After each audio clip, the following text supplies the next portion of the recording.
Start कर रहे हैं, ठीक है? वेट करो थोड़ा, कुछ लोग और हो जाएँ।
चलो ठीक है, स्टार्ट करते हैं।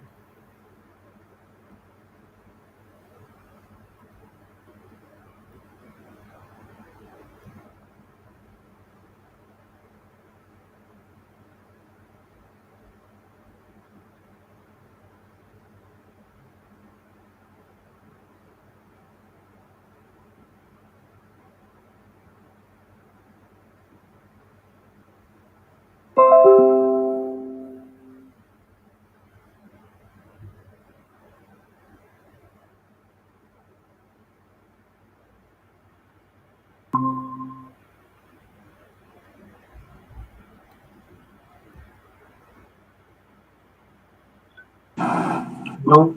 हाँ, बोलो। Hello sir. बोलो, बोलो। एक प्रॉब्लम है, थोड़ा दिखा देंगे? स्क्रीन वो कर लो थोड़ा। Sorry sir. मैं कह रहा हूँ थोड़ा-सा ओपन कर लूँ अपनी स्क्रीन तो विज़ुअल कर ओके। दूँ फिर।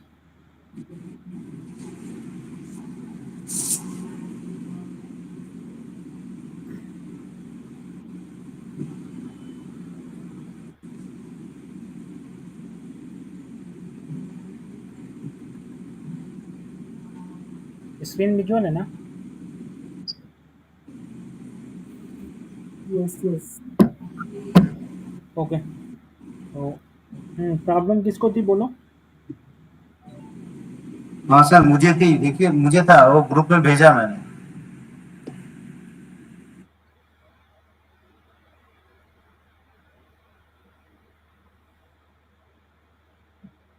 Okay.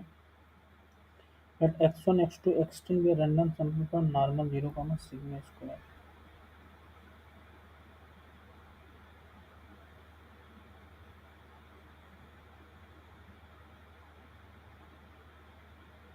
Okay.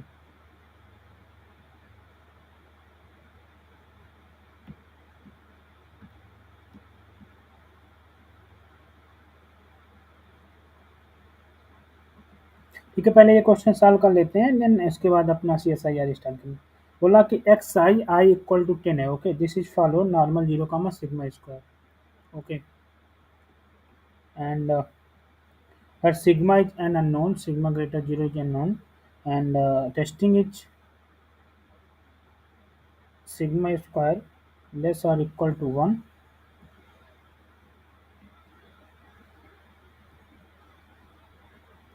against sigma square greater 1. Okay, a test of size alpha is equal to 0.05 and rejection region है, then summation I equal to 1 to 10 xi square greater 18.307, ये तुम्हारा क्रिटिकल रीजन है, ठीक है। और पूछा उसने beta is the power of, okay. तो ये बताओ कि बीटा क्या होगा, बताओ भाई, कोई इसको कैसे सॉल्व करेंगे। बीटा तो पावर होता है, ये जो क्रिटिकल रीजन होगा वो अल्टरनेटिव के लिए कितना प्रोबेबिलिटी रखेगा। Beta is probability X belong to omega given h1 means when h1 is true, hmm, okay। हाँ हाँ हाँ। ओके, सो पावर, उसने बोला कि power sigma sigma is equal to 2, sigma square is equal to 2, okay. Power इस पे पूछा sigma square equal to 2 पर, ठीक है। उसने गिवन दिया है let beta be the power of this test at sigma square equal to 2, okay. Then sigma square की वैल्यू अगर 2 हो जाए तब पावर फाइंड करना है, ठीक है। तो तुम्हारा क्या है, probability of summation I equal to 1 to 10 X I square greater 18.307 divide by sigma square equal to 2, okay. ये दिया। तो मुझे बताओ कि X I square summation I divide by sigma square ये क्या फॉलो करेगा, आई स्क्वायर 10। का स्क्वायर 10, ओके। ये का स्क्वायर 10 फॉलो करेगा।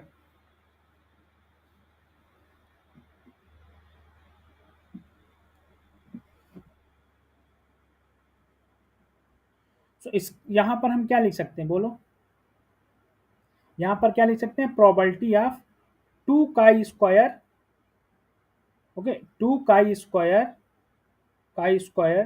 10 greater 18.307, okay. Because this number is equivalent to sigma square equal to 2, so sigma square की वैल्यू यहाँ 2 put कर दोगे तो 2 का स्क्वायर के इक्वल हो जाएगा समेशन एक्स आई स्क्वायर, हाँ ठीक है सर। ओके। तो अब का स्क्वायर यहाँ से क्या है, प्रोबेबिलिटी ऑफ का square 10 greater 18.307 by 2, okay. Means probability of का स्क्वायर 10 ग्रेटर 18.307 को 2 से डिवाइड करो क्या आएगा, 9.15 टू सॉरी 3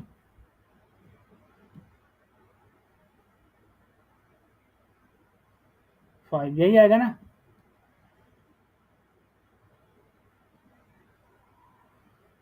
बोलो 18.307 को 2 से डिवाइड करो क्या आएगा,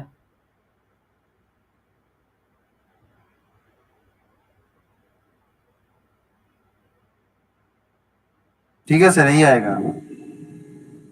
यही आएगा ना। और देखो उसने 0.05 ये किसकी वैल्यू है, this is equal to probability of chi square 10 greater 18.307, okay. भाई ये 0.05 का मीन्स क्या है, अल्फा है,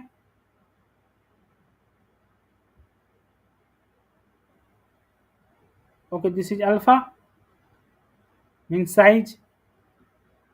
तो अब तुमको ये फाइंड करना probability of chi square 10 greater 9.1532, तो यहाँ पर कहीं गिवन है ये वैल्यू,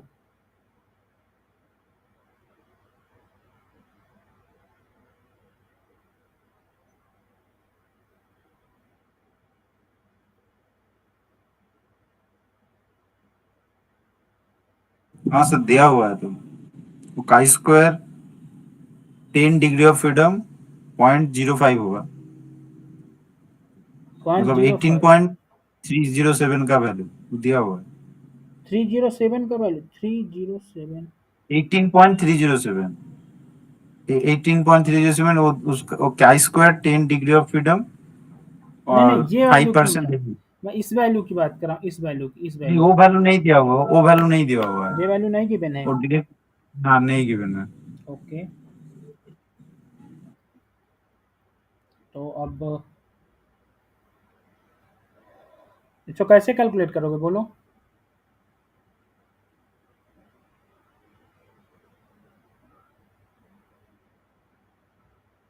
9.3430 ऐसा कुछ वैल्यू दिया हुआ है, लेकिन 9.1535 का वैल्यू नहीं दिया हुआ।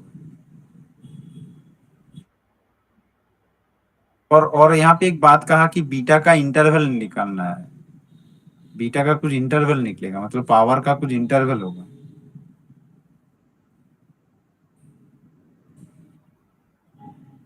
क्वेश्चन में तो वही पूछा है, तो इंटरवल कैसे निकाला जाता है? इसमें तो एग्जैक्ट वैल्यू इंटरवल आएगा। इंटरवल आएगा इसमें ना, बिकॉज ये एग्जैक्ट वैल्यू नहीं देगा। रीजन ये है ना कि इसने एग्जैक्ट वैल्यू ही नहीं दिया है ना। इसमें आंसर ए ट्रू होगा ना। वो पता नहीं, वो तो ग्रुप में आया था, मैं किया था, मेरा नहीं हो रहा था। लग रहा है यही होगा, क्योंकि 0.505 वहाँ पे है, लेकिन कैसे करूँगा वो पता नहीं।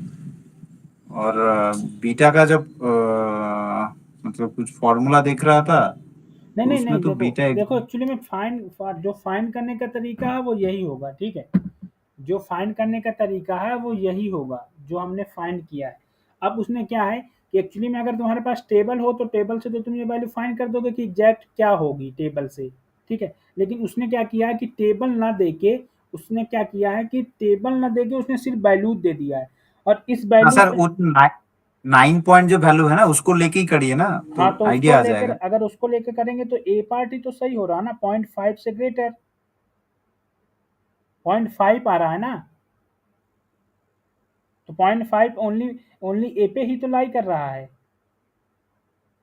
भाई। काई स्क्वायर 10.5 इक्वल टू है 9.3418। ओके, हाँ हाँ, वो तो वहां से हो जा रहा है। वहां से ए पार्ट ट्रू हो रहा। अब आंसर देखो, ए पार्ट है। एक्चुअली में इसने क्या है, इस क्वेश्चन में कुछ नहीं, इस क्वेश्चन में तुमको जो वैल्यू गिवन है इससे तुमको फार्म करने आनी चाहिए वैल्यू बस। और क्वेश्चन टफ नहीं था।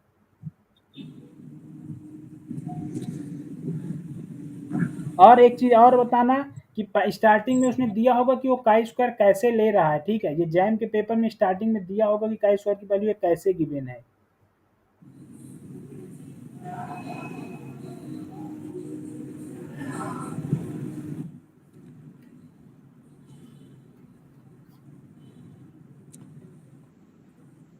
सर, इसका मैक्सिमम वैल्यू जो आया था वो कैसे आएगा? वो 0.5 से बड़ा और ठीक है, हम्म। लेकिन अगर मैक्सिमम जो वैल्यू आ रहा है ना, वो कैसे निकालेंगे? मतलब वो जो 0.75 होगा, बीटा का मैक्सिमम रेंज, वो कैसे निकालेंगे? एक्चुअली में देखो, ये क्या है कि देखो मैक्स, तुम इसमें देखो, एक्चुअली में इसमें तुम एग्जैक्ट वैल्यू नहीं निकाल सकते। मींस मेरे कहने का मतलब है कि तुम गिवन इन्फॉर्मेशन पे एग्जैक्ट वैल्यू नहीं निकाल सकते। वैसे अगर तुम टेबल देखोगे तुमको एग्जैक्ट वैल्यू पता चल जाएगी, टेबल देखोगे। लेकिन गिवन इन्फॉर्मेशन में तुम एग्जैक्ट वैल्यू नहीं फाइंड कर सकते ना।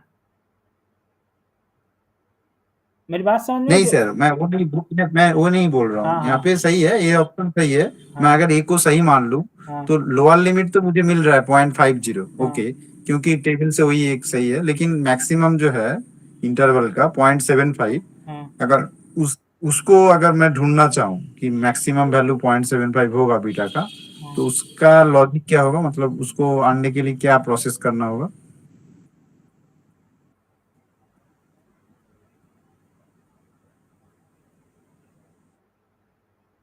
0.75, ओके। हाँ देखिए, ऑप्शन ए में 0.75 और 0.5 इसके बीच में बीटा होगा, यही लिखा हुआ है। तो मैं 0.5 इस तरीके से आ जा रहा है, नो प्रॉब्लम सर, ठीक है। अगर 9.31535 है वो सही है, ठीक है, उसको सही मान लें। लेकिन वो मैक्सिमम वाला कैसे निकालेंगे? क्योंकि यहाँ पे तो मतलब नाल हाइपोथेसिस भी एक इंटरवल में दिया हुआ है, और ऑल्टरनेटिव भी यहाँ पे less than greater than type का होगा, ग्रेटर देन टाइप का है। तो इसके लिए क्या वन पकड़ ले? देखो इसमें जो पावर फाइंड करना है वो टू पर ही फाइंड करना है ना एग्जैक्ट। हाँ, 2 पर तो होगा, तो उसमें तो एक ही वैल्यू होगा कि हाँ, 0.5 से ज्यादा होगा। तो ये मेरी तो पहले, सही बोल हाँ, सकते पहले हैं। बात समझो। उसने क्या किया है ना, अब तुम ये समझो। वहां पर तुम्हारे पास टेबल तो है नहीं, टेबल तो पता नहीं वहां पर, नहीं। ठीक है। अब मुझे बताओ एक वैल्यू 0.5 किस इंटरवल पे लाई कर रही है?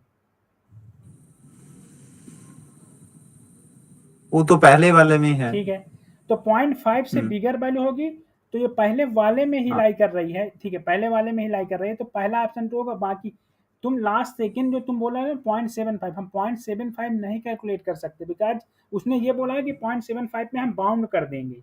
मतलब कि देखो पहला इंटरवल ये दिया 0.50 कामा 0.75। देखो ये तुम बोलोगे कि सर ये वैल्यू हम कैसे कैलकुलेट करेंगे? ये अगर यहाँ पर देखो ये जो वैल्यू दी है वो 6 पर दी है ना, 6.7372, ठीक है ना?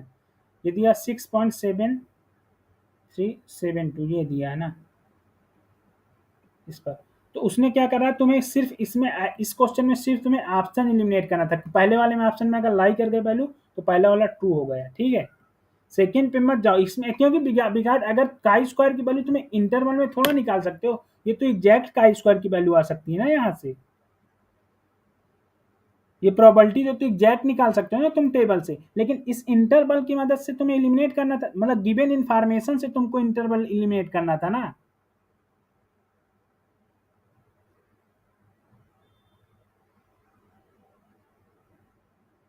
बात समझ में मैं क्या कह रहा हूँ? ये जैम का पेपर है, इस पे एग्जैक्ट चीज नहीं हो सकती है। ऑप्शन एलिमिनेट भी किया जाता है कि एग्जैक्ट हम बाउंड नहीं लगा सकते ना इसकी वैल्यू पे। उसने ऑप्शन एलिमिनेट करने के लिए ओनली दिया है इन्फॉर्मेशन। नहीं वैसे तो तुम एग्जैक्ट वैल्यू फाइंड कर सकते हो ना इसकी, कि एग्जैक्ट वैल्यू जो आएगी। देखो इसकी एग्जैक्ट वैल्यू क्या आ रही है बताओ?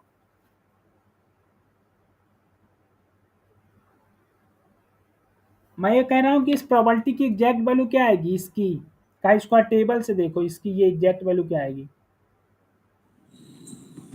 अच्छा, वो तो देखना पड़ेगा सर, अभी तो मेरे पास काई स्क्वायर टेबल नहीं है। ठीक है, ये एग्जैक्ट ठीक है, वैल्यू मैं तो समझ गया। हाँ, हम्म। सिर्फ ऑप्शन एलिमिनेट कर सकते थे। बाकी अगर बेटर टेक्निक मुझे मिलेगी, वैसे अभी तक तो मैंने इंटरवल पे का ही जिसका है वो लिखा नहीं, मिलेगी तो मैं डिस्कस करूंगा, ठीक है।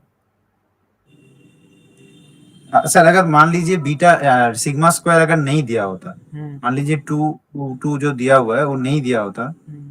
तो तब हम लोग पावर क्या नहीं निकाल सकते थे, मतलब कुछ लेके, हाँ तो तुम फिक्स मतलब। करते ना, कुछ कुछ फिक्स करते, तुम जो फिक्स करना चाहो वो फिक्स करके निकालो पावर। भाई अपनी अपर तब कंपोजिट क्या हाइपो पावर निकालने के लिए तब कंपोजिट हाइपोथेसिस है, तो उसको तुम सिंपल हाइपोथेसिस में ब्रेक तो करोगे ही करोगे। हाँ। तो कंपोजिट को सिंपल में ब्रेक करो, और जब सिंपल में तुम ब्रेक करोगे तो उस सिंपल की पावर निकालते जाओ। फिर उसके बाद क्या करते हैं, जब सिंपल में ब्रेक करोगे तो पावर निकालोगे, एक स्पेसिफाई वैल्यू पे निकलेगा पावर। बाकी तुम इंक्रीजिंग उसका, फिर इसमें सिर्फ तुम पावर फंक्शन बता सकते हो कि डिक्रीजिंग है या इंक्रीजिंग।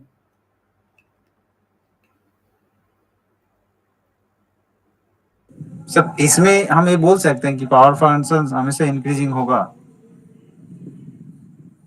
हाँ पावर फंक्शन इंक्रीजिंग ही होगा, क्योंकि इसकी जो टेस्टिंग है वो क्या है, एमएलआर किस पे है, इंक्रीजिंग में ही तो मिलेगा ना। ठीक है सर। समेशन एक्साइज स्क्वायर इसमें एमएलआर मिलेगा। सिग्मा स्क्वायर अननोन है ना, हाँ समेशन एक्साइज स्क्वायर एमएलआर और एमएलआर इंक्रीजिंग, ठीक है, हाँ पावर इंक्रीजिंग होगा। ठीक है बोलो, अब आते हैं अपने पेपर पे, ठीक है। ये इस बार के जैम के पेपर में आया था क्या? नहीं सर, मुझे एक ग्रुप में मिला था तो नहीं मैं इस बार ट्राई का, किया था, ये नहीं इसी हुआ। बार का जैम का पेपर है, मद्रास ने बनाया ना, हाँ वही। और सर कल या परसों आपने एक प्रॉब्लम सॉल्व किया था, डिफेक्टिव जो हाइपर ज्योमेट्री में आ रहा था, वो थोड़ा सा समझाएंगे? हाइपर ज्योमेट्रिक या बाइनोमियल? हाँ सर, मुझे तो लग रहा था वो तो हाइपर ज्योमेट्रिक होगा, लेकिन आपने कुछ किया था, मैंने पूरा देखा नहीं। वो समझ में नहीं आया था, आपने जो पीडीएफ भेजा ना ग्रुप में, हाँ उसको मैंने देखा था। तो जो डी डी ग्रेटर देन 7 है, तो। तो ये बताओ, जैसे देखो क्वेश्चन ये था, मुझे बताओ क्वेश्चन ये था, देखो मैं बता रहा हूँ, ठीक है। क्वेश्चन था कि 10 का हम सैंपल ले रहे हैं, हमारे पास 20 का लाट है, हाँ ठीक है। हाँ हाँ। ये 10 सैंपल हम्म। साइज है, ठीक है। अब इस पे है ये सैंपल साइज है, ठीक है। This is sample size.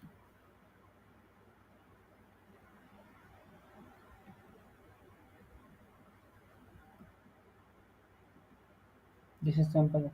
अब उसने बोला नंबर ऑफ डिफेक्टिव डी है, ठीक है, नंबर ऑफ डिफेक्टिव,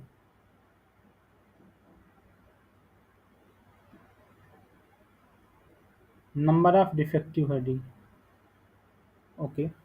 फिर उसने टेस्टिंग बोला है D equal to 7, B S D greater 7, यही है ना, टेस्टिंग यही है ना।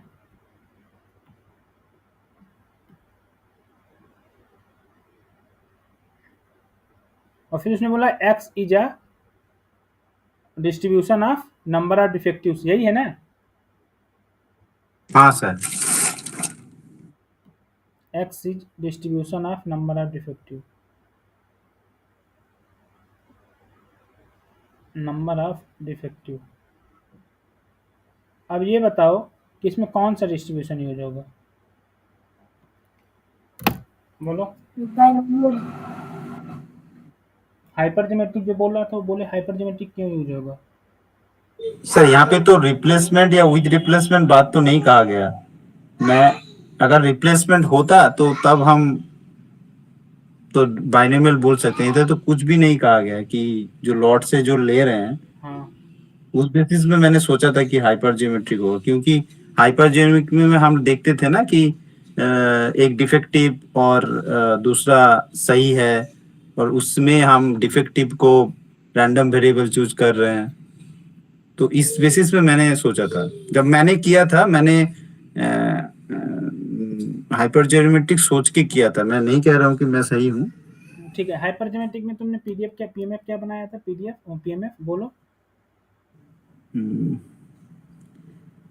पीडीएफ जो किया था मैंने सर, टोटल तो हमें लेना है 20C एक्स होगा।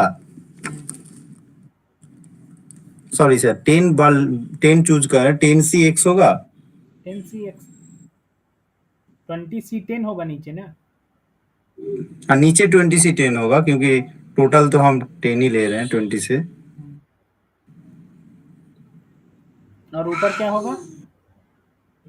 ऊपर होगा, सपोज मान लीजिए हम डिफेक्टिव को के ले रहे हैं, मतलब डी से के बॉल ले रहे हैं, तो होगा मेरा D C K इंटू और आगे बोलो, बोलते जाओ, DCK इंटू 10, टोटल 10 है 20 माइनस तो डी एंड 10 माइनस के, 10 - D सर। 10 माइनस के 20 माइनस डी, ओके। तुम्हारे हाँ अकॉर्डिंग ये हुआ डी सी के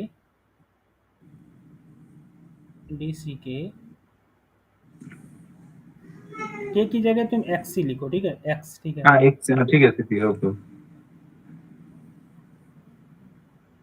एंड 20 माइनस डी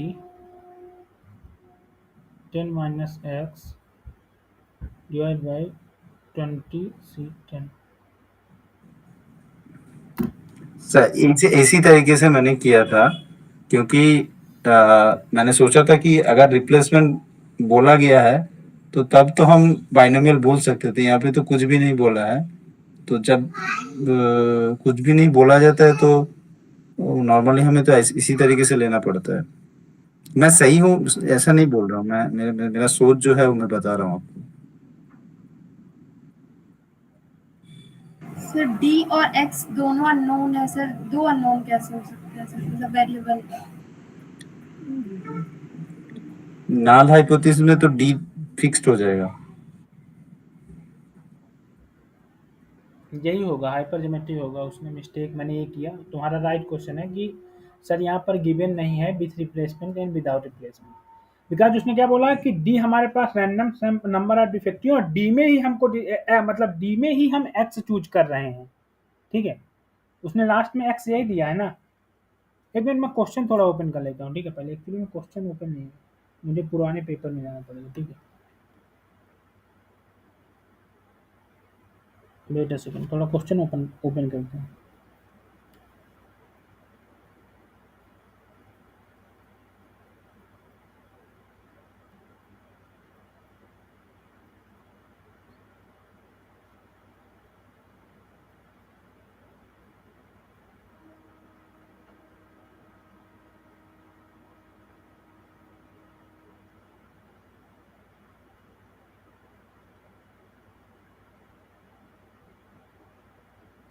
ओके।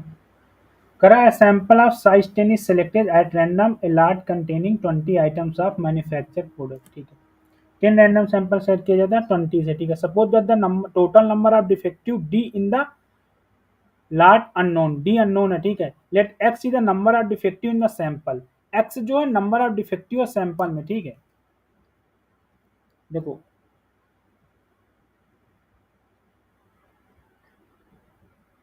ये एक्स जो है ये नंबर ऑफ डिफेक्टिव है, और जी डी है वो है टोटल नंबर। ठीक है, टोटल नंबर ऑफ डिफेक्टिव, इसी total number of defective, total number of defective,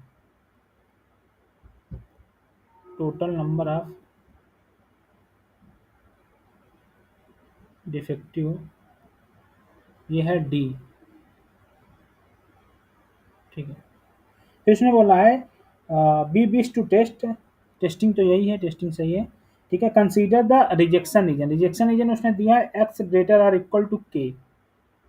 ठीक है, इस रीजन को उसने बोला है, और के जो है वो एक कांस्टेंट है, और के जो वैल्यू चूज कर रहा है वो ऐसे है कि probability of H naught X greater और इक्वल टू के लेस और equal to 0.05 less probability of H naught X greater और equal to K minus 1।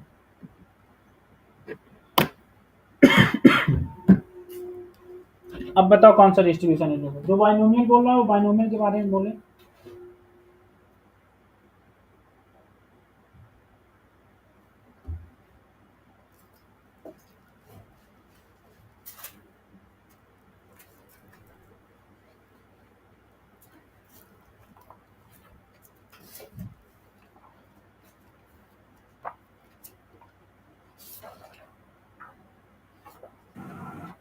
Sir वो मैंने पूरा क्वेश्चन नहीं पढ़ा आपसे, मुझे लगा 10 में से 7 सेलेक्ट हो रहा है बस।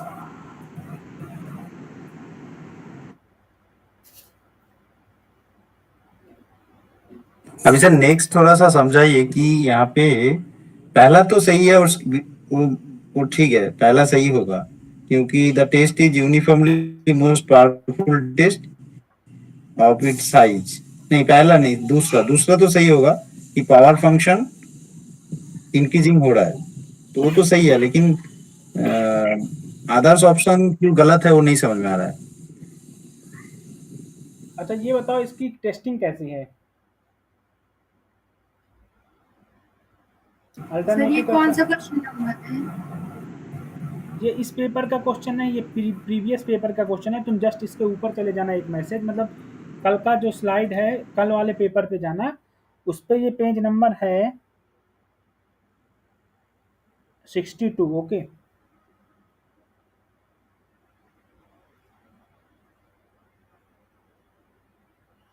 अच्छा ये बोलो, जो ये बोलो कि ये फैमिली जो है एमएलआर है कि नहीं है, इंक्रीजिंग है या डिक्रीजिंग है। हाइपर ज्योमेट्रिक की फैमिली एमएलआर होती है एक्स के टर्म में कि नहीं, ये बताओ पहले। अगर होती है तो इंक्रीजिंग होती है या डिक्रीजिंग होती है। तो इंक्रीजिंग होती है ना। इंक्रीजिंग होती है तो इसमें मैंने क्या बोला था कि एक थ्योरम मैंने बताया था कि अल्टरनेटिव के बेसिस में ही हम लोग अपना uniformly most powerful test decide कर देते हैं। तो आपका बात क्लियर नहीं आया मैं कह रहा हूं कि जो आपने कहा। देखो, थ्योरम ये बोलती है, एक थ्योरम मैंने लिखाया था पहले दिन जो क्लास था, जो नहीं क्लास ज्वाइन किया वो थ्योरम हाँ लिखा है। हाँ। थ्योरम ये है देखो कि अगर टेस्टिंग ऐसी है H naught theta less are equal to theta naught या इक्वल, ठीक है, B S theta greater theta naught. Okay, data second में थोड़ा थ्योरम ओपन कर लेते हैं।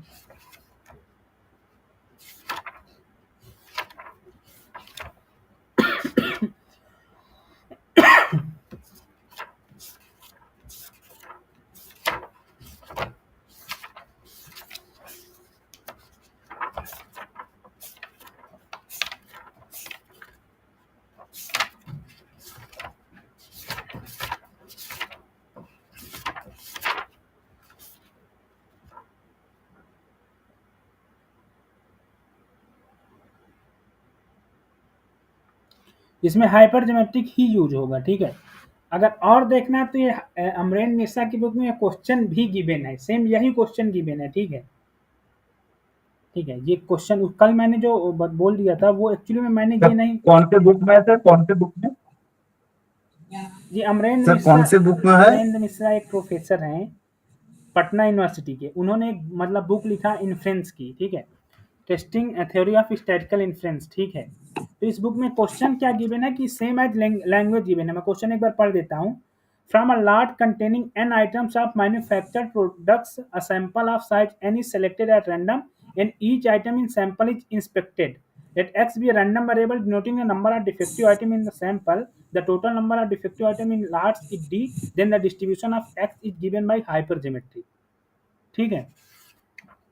और जो यहाँ x है ना वो x लाई करेगा, देखो x एक्चुअली में मैंने कल क्वेश्चन फास्ट पढ़ा होगा, जो x है ये x लाई करेगा तुम्हारा 0 से 1 टू सो ऑन d तक, बिकॉज हम d से ही तो चूज कर रहे हैं ना x को, तो एक तरह से ये बाइनोमियल है। अगर ये खाली d की बात करता तो ये बाइनोमियल चला जाता, लेकिन हम d से चूज कर रहे हैं तो ये हाइपर ज्योमेट्रिक चला गया, ठीक है।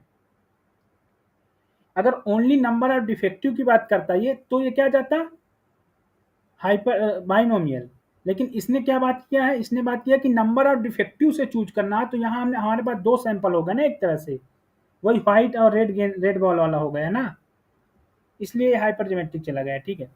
देन मैंने बोला था कि अगर ऐसी टेस्टिंग है तो जो इसमें यूनिफॉर्मली मोस्ट पावरफुल टेस्ट होगा, तो क्या होता है जो MLR होगा टी ऑफ एक्स, मान लो MLR है और इसका अल्टरनेटिव जैसा होगा, उस बेसिस पे हम लोग अपना uniformly most powerful test define कर देंगे,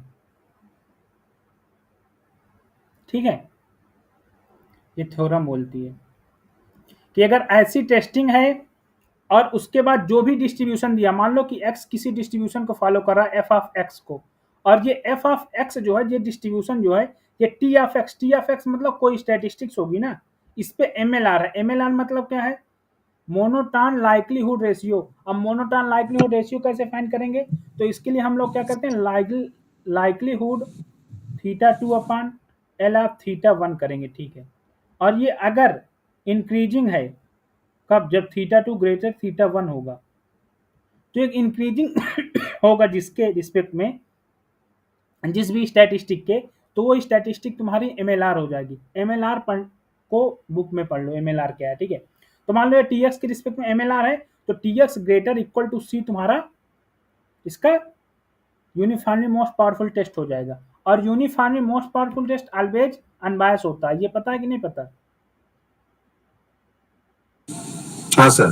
तो पहला ऑप्शन क्या था, उसने क्या बोला कि x ग्रेटर और इक्वल टू k, तो ये तुम्हारा अब हाइपर ज्योमेट्रिक जो होता है वो x के रिस्पेक्ट में MLR होता है, मतलब उसमें x MLR मिलेगा, ठीक है, हाइपर ज्योमेट्रिक में, ठीक है।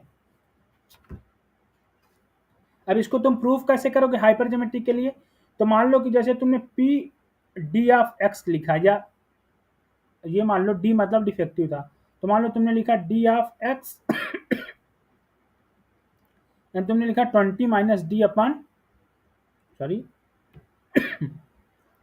x या k कुछ भी लिख लो, यहाँ k या x कुछ भी लिख लो, ये हुआ 10 minus x, okay, divide by क्या था 20 बाई, सॉरी 20c10 था। अब जैसे इसको तुम्हें चेक करना है कि MLR है कि नहीं, तो तुम क्या करो कि यहाँ पर P ऑफ D प्लस 1 पे निकाल लो x पे, और P of D of x पे निकाल लो, ये क्या आ जाएगा, इसका रेशियो ले लो, इसका रेशियो क्या आएगा, इसका रेशियो जो आएगा वो आएगा d plus 1 divide by 20 minus D, and तुम्हारा 20 minus D minus N 10 plus X divide by D plus 1 minus x.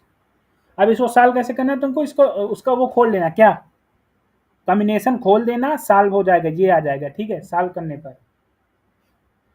तो अब मुझे ये बताओ ये फाइनली क्या आ जाएगा, ये फाइनली आ जाएगा तुम्हारा equal to d plus 1 divide by 20 minus D and 10 minus D plus X divide by D plus 1 minus X. अब मुझे ये बताओ कि ये फैमिली जो है तुम्हारी, ये क्या है, ये P D plus one x divide by, तो यहाँ पर स्टैटिस्टिक क्या है, ओनली एक्स है ना, स्टैटिस्टिक एक्स है ओनली, बताओ। हाँ हाँ सर। और डी प्लस वन और डी, तो एक्स के रिस्पेक्ट में नॉन इंक्रीजिंग है कि डिक्री वो नॉन इंक्रीजिंग है या नॉन डिक्रीजिंग है, मतलब इंक्रीजिंग है या डिक्रीजिंग है।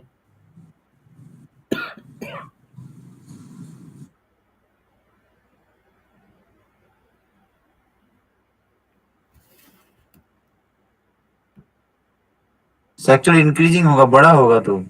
ये इंक्रीजिंग एक्स के इधर रिस्पेक्ट में इंक्रीजिंग है ना, तो इसमें एक्स जो है ये हाँ इंक्रीजिंग ऊपर हुआ। बड़ा।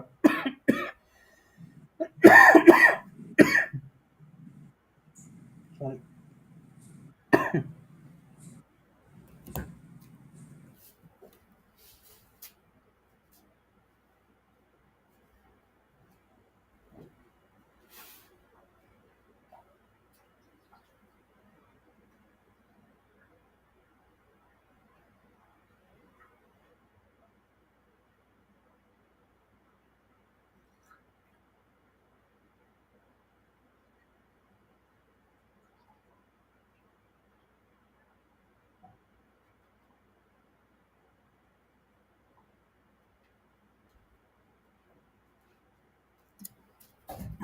एक्स के रिस्पेक्ट में इंक्रीजिंग मिल गया, तो अब क्या हुआ, एम एल आर एक्स में मिल गया भाई, एक्स के रिस्पेक्ट में इंक्रीजिंग हुआ और ये एम एल आर मिल गया एक्स पे। तो मैंने बोला था कि अगर इंक्रीजिंग फैमिली है तो हम ये थ्योरम लगा देंगे। अब ये थ्योरम लगाने पे तुम्हारा एक्स ग्रेटर और इक्वल टू सी या के, उसने डिफाइन जो किया है, उन्होंने डिफाइन किया ये सर पहला जो थ्योरम वो थोड़ा दिखाइए। थ्योरम, हाँ लो। हाँ तो हम यहाँ पे लाइक्लीहुड रेशियो टेस्ट निकाल रहे हैं, थीटा 2 बाई थीटा 1। हाँ, तो इसमें रैंडम सैंपल कितने का है बताओ। नहीं सर वो ठीक है, मैं ये बोल रहा हूँ कि ये जो देखो, रेशियो है ये इनको ही तो नहीं नहीं, ये इंक्रीजिंग रेशियो, या डिक्रीजिंग दिखना। दिस रेशियो एमएलआर के लिए मैंने बताया है, ये एमएलआर चेक करने के लिए बताया था मैंने।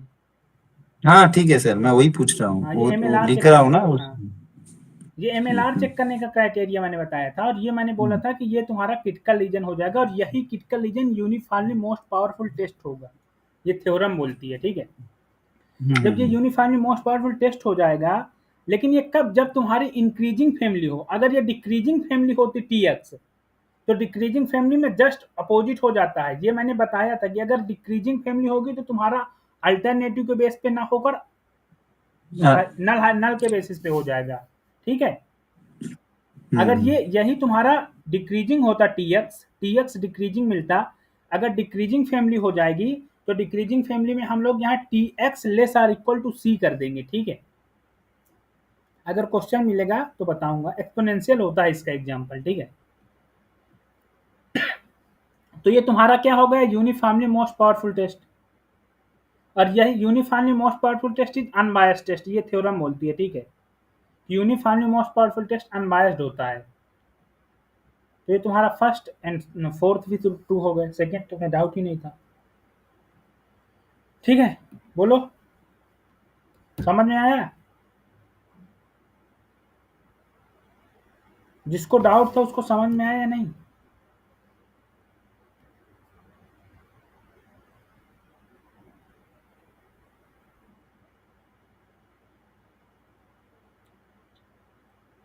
चलो ठीक है, ये वाला पेपर स्टार्ट करते हैं, ठीक है। जो मैंने पेपर सेंड किया है ये वाला पेपर स्टार्ट करते हैं, ठीक है, दिसंबर 2019 का, ठीक है।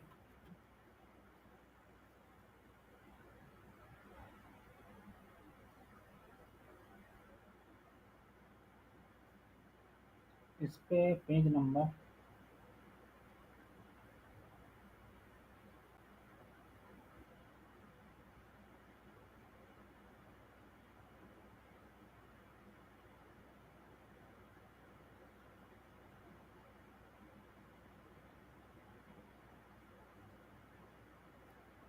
ठीक है, ठीक है, पेज नंबर 23 पे आओ, ठीक है, पेज नंबर 23 पे आओ, ठीक है। इसके ऊपर का जो क्वेश्चन है वो बेजियन इन्फ्लुएंस का, बाद में करेंगे जब बेजियन करेंगे, ठीक है। 23 पे आओ, क्वेश्चन नंबर है 30, क्वेश्चन नंबर 30। उसने उसने बोला है कि n और x2 x1 x2 x3 okay, n है और x2 x1 x1 x2 x3 independent है, ये सारे इंडिपेंडेंट एंड नंबरेबल हैं, ठीक है, ये इंडिपेंडेंट है दोनों, दिस बोथ आर इंडिपेंडेंट, ठीक है, मतलब x और xi और n तुम्हारे इंडिपेंडेंट हैं। अब उसने बोला कि n जो है ये फॉलो कर रहा है तुम्हारा पॉइसन लेमडा, और जो xk है xk ये फॉलो कर रहा है तुम्हारा नॉर्मल k कामा k स्क्वायर, और k ग्रेटर इक्वल टू 1 है, ओके। देन उसने पूछा वेरिएंस ऑफ xn प्लस 1,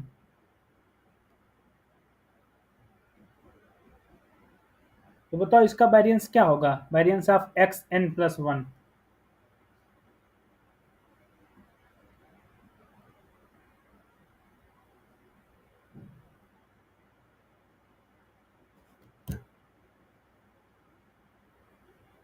बोलो भाई, इसको कैसे फाइंड करेंगे?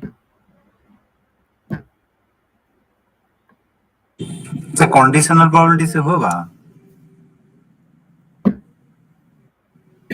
वो जो फॉर्मूला है ना, variance is equal to expectation of variance of okay, variance x given n expectation of x n plus 1 given n n plus plus expectation बाहर होगा variance of x n plus 1 given n।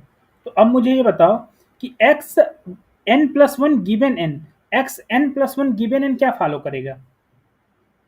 x n plus 1 given n क्या follow करेगा? मतलब n एक non constant, non value हो गई, तो ये फॉलो कर जाएगा तुम्हारा क्या, नॉर्मल, नॉर्मल क्या फॉलो करेगा बोलो, n plus 1 n plus 1 n plus 1 whole square, comma, हाँ ओके, नॉर्मल n प्लस 1, ठीक है। सिमिलरली तुम्हारा अब ये बताओ इसका मीन क्या हुआ, n प्लस 1, तो वेरिएंस ऑफ तुम क्या करोगे, लिखोगे n प्लस 1, बिकॉज एक्सपेक्टेशन इसका क्या हुआ ये एक नया रैंडम नंबर, मान लो ये y हो गया, तो एक्सपेक्टेशन ऑफ y क्या हो जाएगा, n plus 1, then variance of y क्या हो जाएगा, n plus 1 whole square, okay. Then variance of n plus 1 क्या हो जाएगा, variance of n, so this is equal to variance of n। अब यहाँ एक्सपेक्टेशन में प्रॉब्लम आएगी, तो तुम एक्सपेक्टेशन में इसका होल स्क्वायर खोल लो, तो हो जाएगा n square plus n 2n plus 1।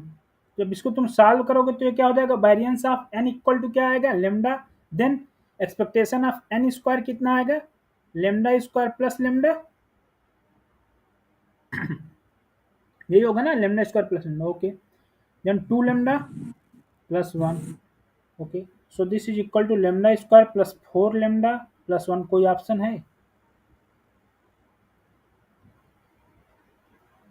Fourth option इसमें ट्रू हो गया, ठीक है। समझ में आया चीजें या नहीं? जिसको समझ में ना आया हो वो एक बार और समझे, ठीक है। एक्चुअली में ऐसे क्वेश्चंस में क्या करते हैं, ऐसे क्वेश्चंस में क्या करते हैं कि देखो इसमें दो केस होते हैं, जैसे इसमें उसने बोला था कि एक्स एन प्लस 1 और n यहाँ इटसेल्फ रैंडम वेरिएबल है, तो तुम क्या करो कि n को वैल्यू गिवन कर दो। अब n को जब तुम n को गिवन कर दिए तो n एक कांस्टेंट की तरह ट्रीट होने लगा, मतलब n एक वैल्यू लेगा, क्या n k ले सकता है, n k प्लस 1 ले सकता है, कुछ भी वैल्यू ले सकता है। तो अब तुम्हारा जो x n plus 1 given n है, तो वो ऐसा ही रैंडम वेरिएबल बन गया ना x के टाइप का। जब ये x के टाइप का रैंडम वेरिएबल बन गया तो ये फॉलो कर गया क्या भाई, अगर ये मान लो k है तो यहाँ k लिखोगे तो ये n प्लस 1 हो जाएगा, और यहाँ k स्क्वायर लिखोगे तो ये n प्लस 1 का होल स्क्वायर हो जाएगा, ओके। तो तुम्हारा y equal to X N plus 1, इसको मान लो y है। तो अब ये बताओ variance of expectation of y, तो एक्सपेक्टेशन ऑफ y क्या है भाई, नॉर्मल में एक्सपेक्टेशन तो यही होता है n plus 1, okay. Then expectation and variance of, इसका वेरिएंस क्या है, इसका वेरिएंस भी यही होगा, नॉर्मल का वेरिएंस भी यही होता है, तो नॉर्मल का वेरिएंस ये कर लिए। अब इसमें क्या करना है कि भाई वेरिएंस में ओरिजिन का तो कोई इफेक्ट पड़ता नहीं है, तो हमने n प्लस 1 को वेरिएंस ऑफ n के इक्वल आएगा, इसका होल स्क्वायर खोल दिया। अब अंडर एक्सपेक्टेशन को हमने अप्लाई कर दिया, अंडर एक्सपेक्टेशन को अप्लाई कर दिया, और n तुम्हारा पॉइसन लेमडा है, n तुम्हारा पॉइसन लेमडा को फॉलो कर रहा है। जब पॉइसन लेमडा को फॉलो कर रहा है तो सारे वैल्यू तुम फाइंड ही कर सकते हो, क्योंकि पॉइसन का वेरिएंस लेमडा होता है, मीन लेमडा होता है, फाइंड कर लो उससे चीजें, ठीक है। किसी को कोई प्रॉब्लम इस क्वेश्चन पे?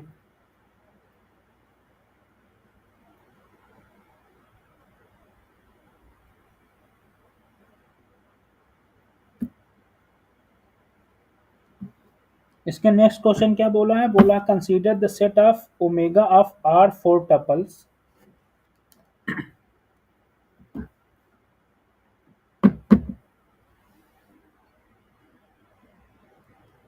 इसका जस्ट नीचे क्वेश्चन है, क्वेश्चन है 31, ठीक है। एंड क्वेश्चन आईडी लिख लो, क्वेश्चन आईडी है तुम्हारी 106, ठीक है। बोला consider the set omega of R four tuple, एक ओमेगा जो सेट है फोर टपल का, ठीक है, four tuple x1, x2, x3, x4 of integer such that x1 greater or equal to 0 and x1 plus x2 plus x3 plus x4 equal to 90, okay.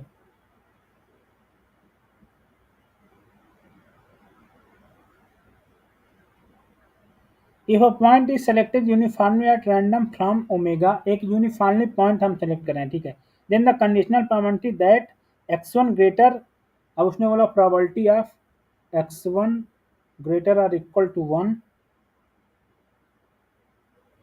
Given x3 greater और equal to 44, comma x4 greater or equal to 44।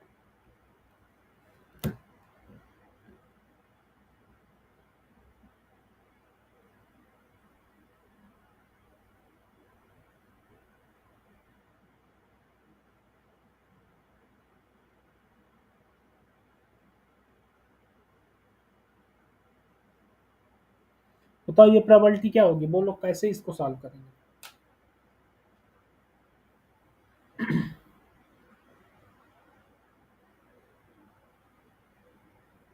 बोलो।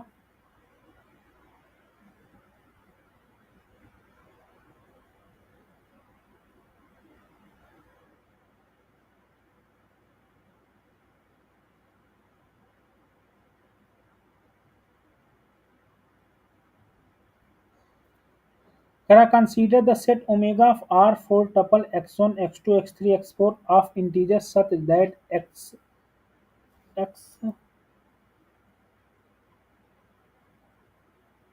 Okay sorry x1 नहीं है यहाँ पर, x1 नहीं, यहाँ xi greater और equal to 0 है, xi और i इक्वल टू 1 to 4 है, ठीक है।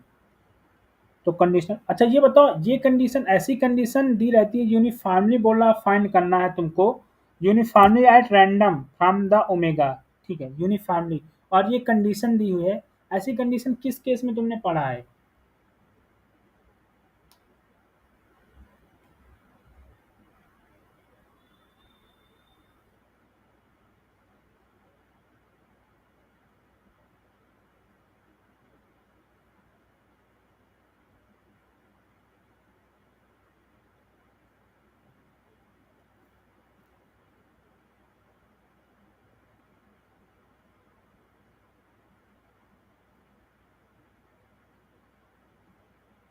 ठीक है, अभी लीव करो, कल इसको सॉल्व करके ना, कल एक चीज मैं बोल रहा हूँ, कल तुम पहले मल्टीनोमियल पढ़ कर आना, थोड़ा सा मल्टीनोमियल पढ़ कर आना, और एक चीज और पढ़ के आना कि इंटीजर और ये कंडीशन दी हो तो हम लोग कितने नंबर ऑफ सोल्यूशन फाइंड कर सकते हैं,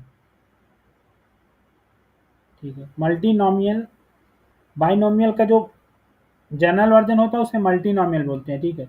मल्टीनोमियल डिस्ट्रीब्यूशन पहले पढ़ना, एंड अगर हमारे पास ये कंडीशन होगी तो कितने नंबर ऑफ सोल्यूशन एग्जिस्ट करते हैं, कितने नंबर ऑफ इंटीजर्स होते हैं, ये पढ़ के आना, प्रोबेबिलिटी उसकी कैसे फाइंड करते हैं, ठीक है, कितने क्या कॉम्बिनेशन, क्या मतलब कितने बेस बनाएंगे, ठीक है, ये पढ़ के आना, ये 12th की चीज़ है, ठीक है। अब आते हैं हम 34 क्वेश्चन पे, पेज नंबर है बिकॉज जिसके ऊपर के क्वेश्चन रिग्रेशन का है वो अभी बाद में, 25 पेज नंबर में, ठीक है 25 पे बोला let x1 x2 xn, let x1 x2 xn, x1 x2 xn be random sample from normal 0 comma, ये फॉलो कर रहे हैं नॉर्मल थीटा कामा 1 को, ओके। अब इसने बोल दिया है कि एच नॉट जो है वो है तुम्हारा थीटा इक्वल टू 0, एंड जो तुम्हारा h1 है वो है theta less 0, okay. If the UMP test is used and if the observed sample mean is 1, observed mean जो दिया है, observed sample mean वो तुम्हारा कितना है, वो है 1, मतलब x बार बोल दो उसको, ये है तुम्हारा 1। Then the test is biased, पहले उसने बोला टेस्ट इज बायस्ड, दूसरा बोला H naught is rejected at 5% level of significance, H naught is not rejected at 1% level of significance, P value is the test statistic is less than half. बताओ test biased है कि unbiased है? Sir UMP है तो unbiased है। UMP है तो unbiased है, अभी मैंने बोला कि अगर यूएमपी टेस्ट होगा तो अनबायस्ड होगा, ठीक है, तो फर्स्ट ऑप्शन तुम्हारा फॉल्स हो गया, ठीक है। सेकेंड बोला H naught is rejected at 5% level of significance,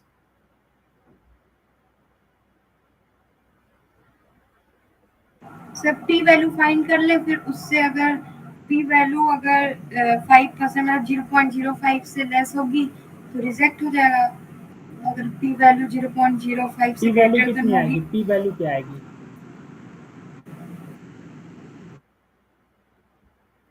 P value क्या होगा बोलो?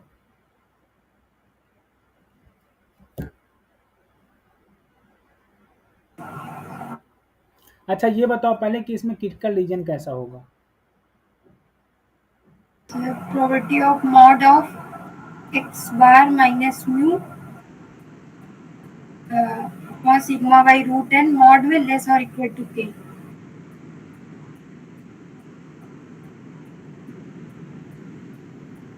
मॉड में क्रिटिकल रीजन क्यों यूज कर रही हो? सर मॉड नहीं होगा यहाँ पर, अल्टरनेटिव से लेस देना। ये होगा एक्स बार लेस और इक्वल टू के, ओके यही होगा ना भाई यस सर। अच्छा जो मैथ का बच्चा है उसको ये चीज़ें समझ में नहीं आती होंगी, बिकॉज ये स्टैटिस्टिक वालों को नहीं समझ में आएगी तो मैथ वालों को तो अभी हवा नहीं लगेगी। देखो ये क्या होता है ना, मैंने बताया ना कि हम एम एल आर फाइंड करते हैं, मैंने बताया कि एम एल आर याद कर लो एक तरह से, अगर तुम फाइंड नहीं कर पा रहे हो ना, एम एल आर कुछ डिस्ट्रीब्यूशन में कभी नहीं बदलता। जैसे इस डिस्ट्रीब्यूशन में ना थीटा के लिए जो एम एल आर होगा ना वो सैंपल मीन मतलब मीन ही होगा, एक्स बार ही होगा।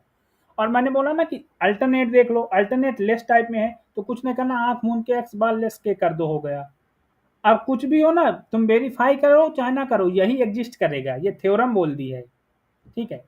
इस थ्योरम ने एक्चुअली थ्योरम कहती है कि ये इस टाइप का ही क्रिटिकल रीजन मिलेगा। अब देखो ये के की वैल्यू कुछ भी हो तुमसे कोई लेना देना नहीं, बिकॉज हम जब टेबल का यूज करते हैं तो के की वैल्यू फाइंड आउट हो जाएगी। यहाँ के की वैल्यू एन के टर्म में या सिग्मा के कुछ मतलब नहीं है, जेड के टर्म में कोई मतलब नहीं है, के बस लिख दो यहाँ कांस्टेंट, एक कांस्टेंट ही तो आएगा, ठीक है ना, तो तुम्हें ये नहीं देखना। तो ये क्रिटिकल रीजन हो गया, तो क्रिटिकल रीजन अगर तुम्हारा इस टाइप का है एक्स बार लेस के,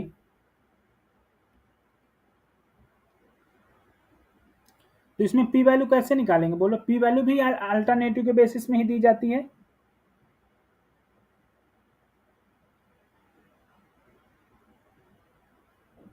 बोलो पी वैल्यू भी अल्टरनेटिव के बेसिस में दी जाती है नहीं? Yes sir. तो यहाँ क्या लिखोगे, एक्स बार लेस के गिवन थीटा इक्वल टू 0, और सैंपल मीन कितना दिया, सैंपल मीन क्या दिया, सैंपल मीन इज 1, यस। तो तुम माइनस करोगे तो क्या होगा, इसमें क्या आएगा, Z less are equal to, बोलो यहाँ से पी वैल्यू क्या आएगी?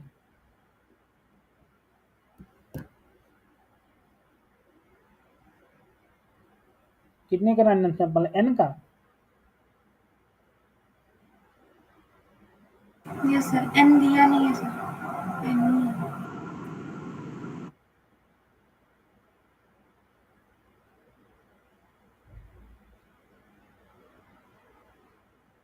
n दिया नहीं है तो तुम n को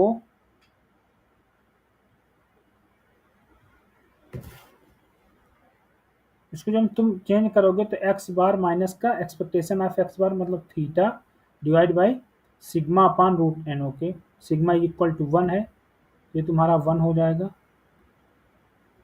लेस ये क्या हो जाएगा k minus theta divide by 1 upon root N.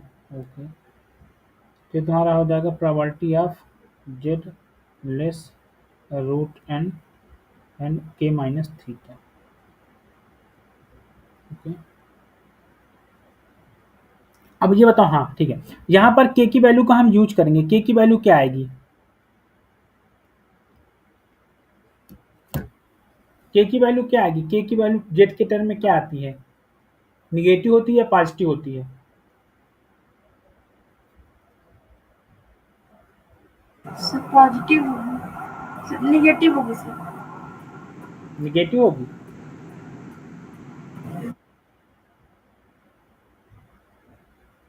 Sir Z alpha, Z 1 minus alpha ना।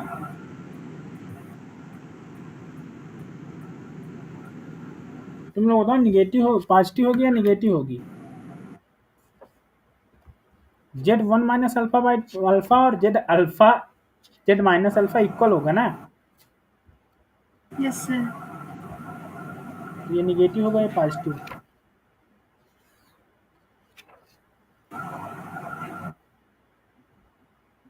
सर निगेटिव होगा ना सर, जीरो से सर राइट साइड होगा, लेफ्ट साइड होगा ना। तो इसमें p वैल्यू क्या आएगी, n को इन्फिनिटी टेंड कर दो, जब n दिया ही नहीं है कुछ, तो पेपर कुछ मिस्टेक लग रहा है क्या मुझे,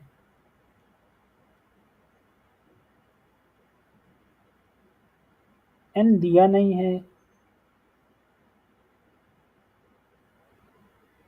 अगर n को तुम इन्फिनिटी चेंज करोगे तो माइनस इन्फिनिटी होगा, तो माइनस इन्फिनिटी से लेस, तो ये तो जीरो जाएगी ना p वैल्यू,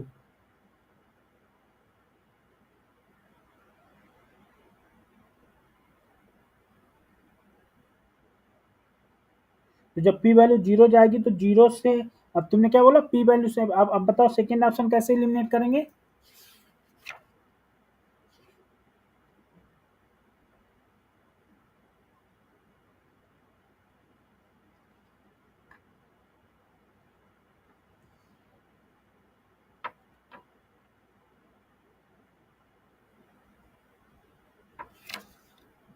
बोलो जिसने बोला था सेकेंड ऑप्शन हम कैसे एलिमिनेट करेंगे,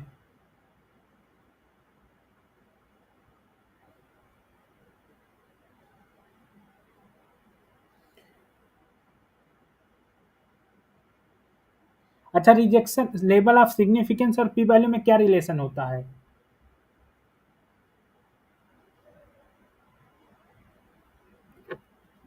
बोलो भाई, लेवल ऑफ सिग्निफिकेंस मान लो और p वैल्यू, इसमें कैसे हम रिजेक्ट करते हैं, टेस्ट को कैसे एक्सेप्ट करते हैं, बोलो।